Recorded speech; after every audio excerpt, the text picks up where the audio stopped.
में हरे हरे बाँस, सूखे बाँस नहीं, हरे बाँस परंपरा, और उसी पर मुर्दे को लाद करके रस्सी से बांधकर और राम नाम सत्य बोलते हुए लोग लेकर चलते हैं, जुलूस निकालते हैं।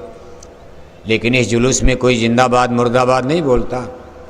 जब अंतिम जुलूस निकलता है तो लोग बोलते राम नाम सत्य है, बाकी सब असत्य है, सब झूठा, यही सत्य है। अब लालो बढ़ई वही अर्थी बना रहे थे। अब अर्थी ज्यों ही बनकर तैयार हुई तब तक लालो बढ़ई के घर से एक आदमी दौड़ता हुआ आया। अरे कहा, आपका लड़का तो मकान की छत से गिरा और पता चला मर गया। लालो बढ़ई ने कहा, ठीक है अर्थी, मैंने बना दिया, आप लेकर के चलो, कफन दफन करो। और मैं अभी गुरुद्वारे से एक साधु जी आए, हमारे सत्संगी, इनसे मैं बात करके अभी आता हूँ।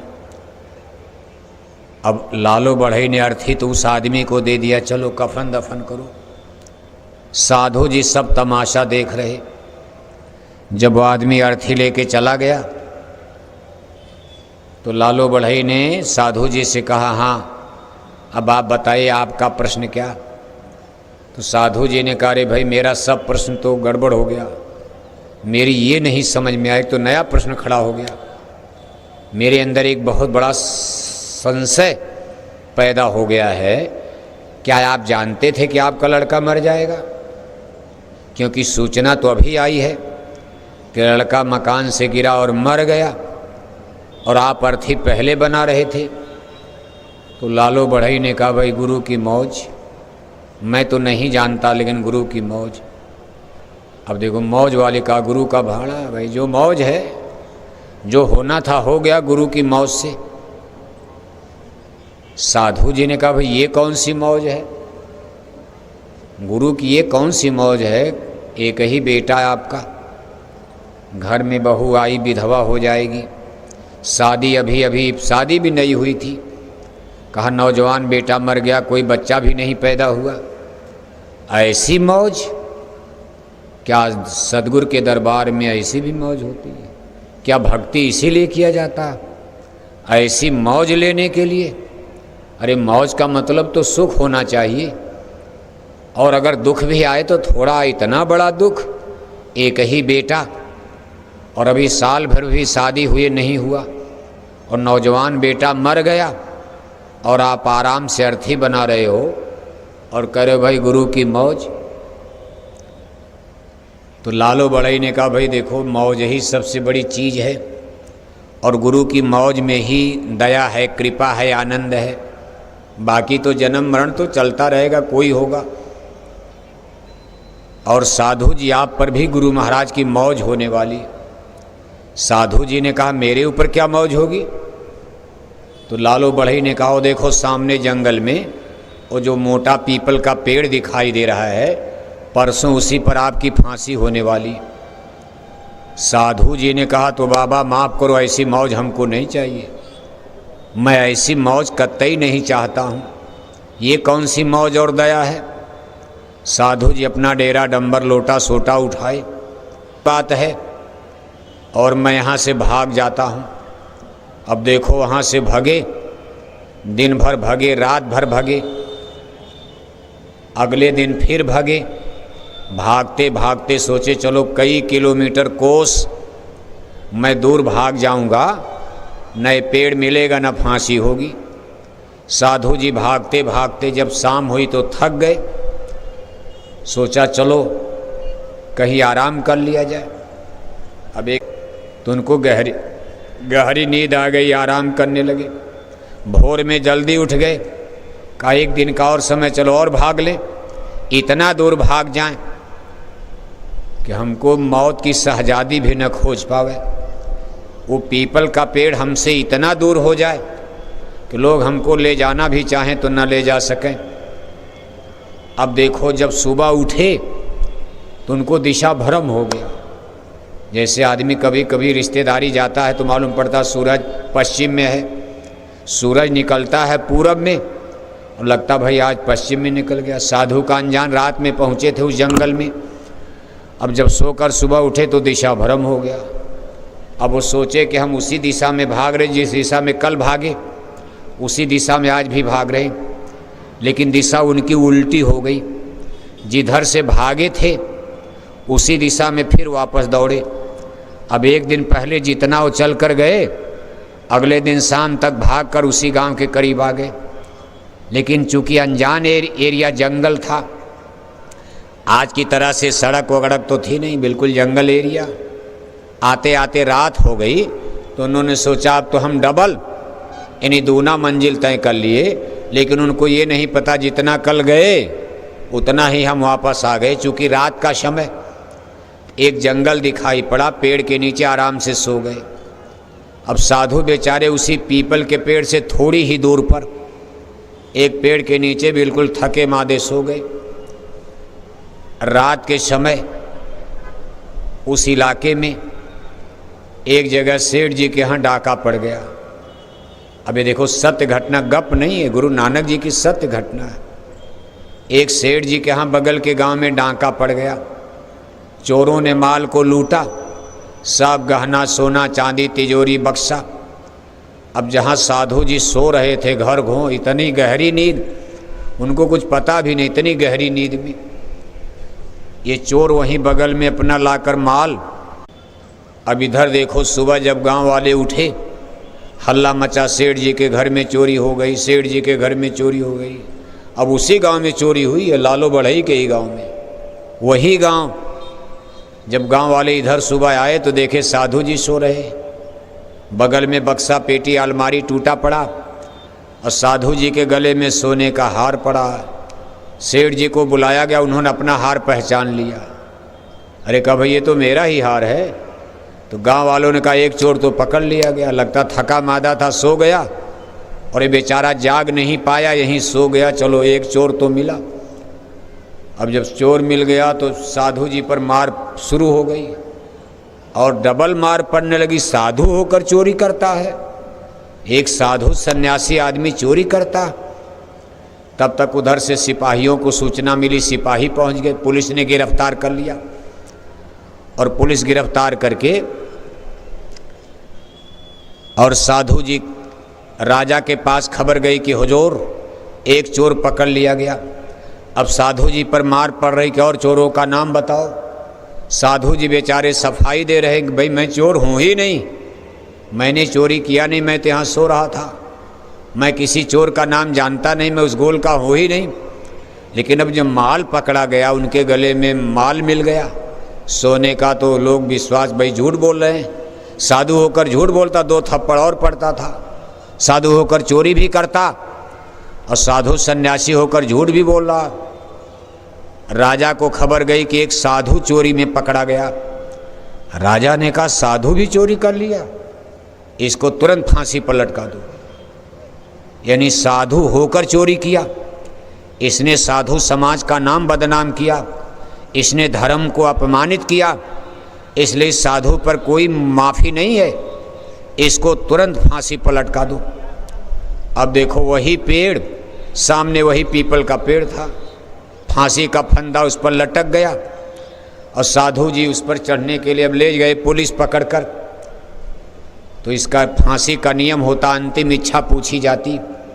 साधु जी से पूछा गया भाई आपकी कोई अंतिम इच्छा, किसी से मिलना जुलना?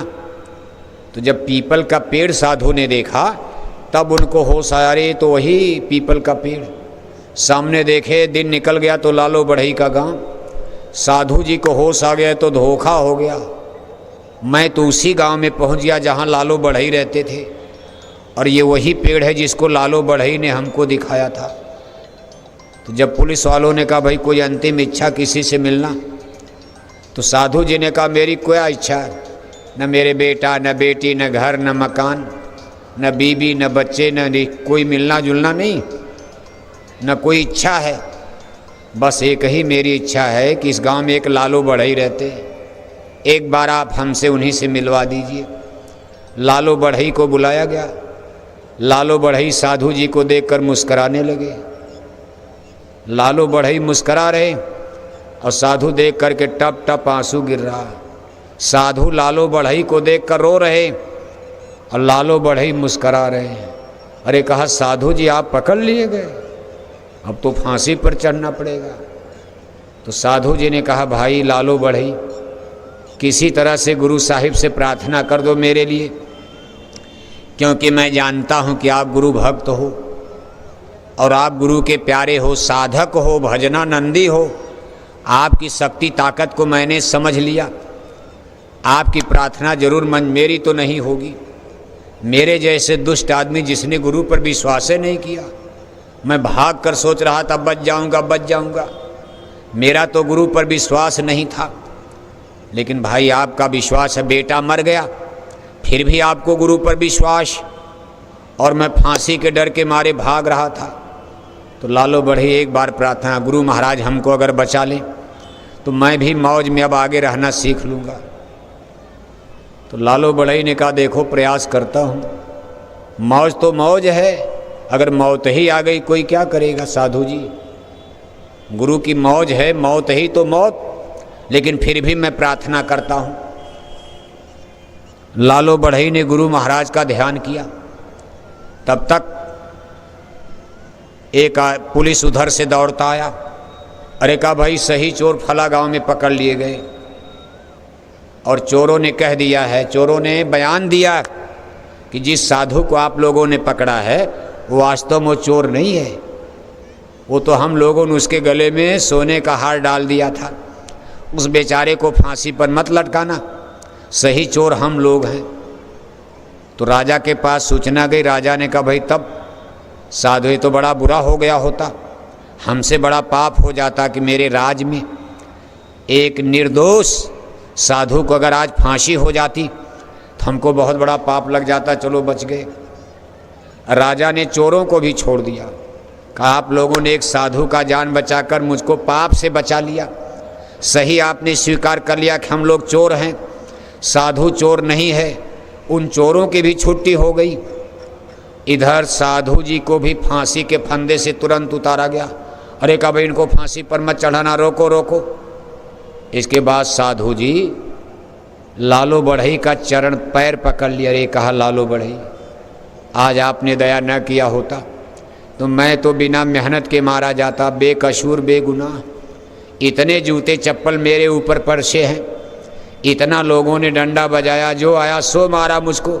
साधु होकर चोरी करता, मैं सफाई दे रहा, लेकिन जो आता था वही डंडा बजाया। साधु होकर चोरी करता, साधु होकर के चोरी डाका डालता, और मैं फांसी पर भी चढ़ गया होता, लेकिन आपकी दया ने, आपकी प्रार्थना ने गुरु साहिब के दरबार से मुझे बचा लिया। दोनों लोग देखो निकल गए। लालो बढ़ई और साधु जी चले। बात मेरी समझ में नहीं आ रही कि मैंने चोरी भी नहीं किया, इतना डंडा लत्ता मुक्का मेरे ऊपर बरसा। तो लालो बढ़ई ने कहा भाई ये भी गुरु की, अभी नहीं पढ़ पाए, अब तो पढ़ लो, ये भी गुरु की मौज है। लालो बढ़ई ने कहा भाई यही तो आधा पढ़ लिया, अभी आधा पढ़ना बाकी, चोरी भी नहीं किया और नाहक मेरे ऊपर इतनी मार बरस गई, ये कौन सी मौज है। कहा ये भी मौज है, सब मौज है। जो होता है बिना मौज गुर कुछ नहीं होता। तो साधु जी ने कहा भाई हमको समझाओ। कहा अब इसके लिए तो गुरु साहिब के पास चलना पड़ेगा। कहा जितना मुझको पढ़ाना था मैंने पढ़ा दिया, मैं गुरु नहीं हूँ, मैं सत्संगी हूँ, आपका गुरु भाई हूँ। अब इसके आगे अगर समझना है चलो गुरु साहिब के पास। अब देखो गुरु साहिब ने उनके पास भेजा। अब लालो बढ़ई साधु जी को लेकर गुरु साहिब के पास, यानी गुरु नानक जी महाराज के पास पहुँचते, वहाँ जाकर चरणों में प्रणाम करते। गुरु नानक जी महाराज देखकर हंसते। अरे कहा साधु जी आप आ गए, अच्छा ठीक है, क्या हाल चाल पूछा। साधु जी ने कहा गुरु साहिब आधा पढ़ लिया। लालो बढ़ई ने आधा तो पढ़ा दिया, लेकिन गुरु की दया तो समझ में आ गई कि गुरु की दया हो जाए तो आदमी फांसी से भी बच जाता, सामने मौत भी हार जाती। ये पाठ तो मैंने पढ़ लिया, लेकिन अभी गुरु की मौज वाला पाठ मेरे ऊपर इतना डंडा बरसा, इतना डंडा बरसा, मैंने चोरी भी नहीं किया, नाहक में मैं बेगुनाह बेकसूर मारा गया। और लालो बढ़ई कहते ये भी गुरु की मौज है।